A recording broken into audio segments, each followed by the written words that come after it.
Here's an example of a dispatch curve, which effectively ranks generators based on the marginal cost of generation and the amount of power they can generate.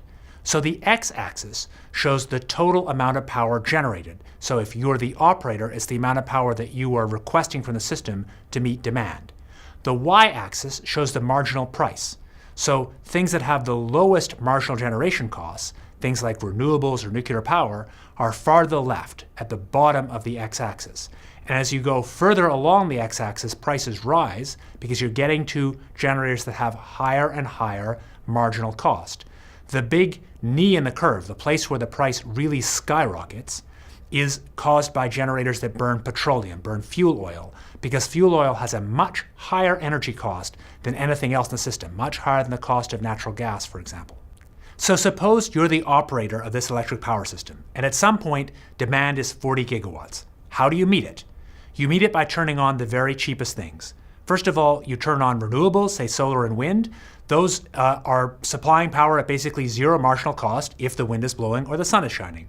Then you turn on the next cheapest things, which might be nuclear power plants or hydro plants, and you turn on just enough coal to get to 40 gigawatts. At that point, the price of the most expensive generator you've turned on, which in this example would be a coal-fired power plant, it would have a marginal cost of, in this example, about $25 a megawatt hour.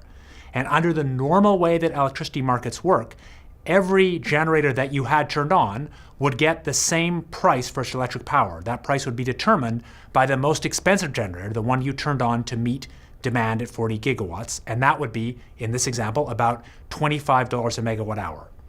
Now suppose you have a very hot summer day with huge air conditioning loads, and maybe you've got low wind power output. So now you need the full 115 or 120 gigawatts of power. Now you basically have to turn on everything in the system. And that means you're turning on some things that have a very high marginal price. One example would be old-fashioned, inefficient, oil-fired boilers. Those oil-fired boilers are expensive because they're low efficiency and expensive because oil is in energy units a very expensive fuel.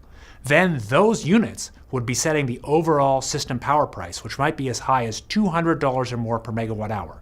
So that means the hydro or nuclear generators would be making a huge profit on that day, but the system needs to work that way, so in the end, all operators make enough money to keep themselves going.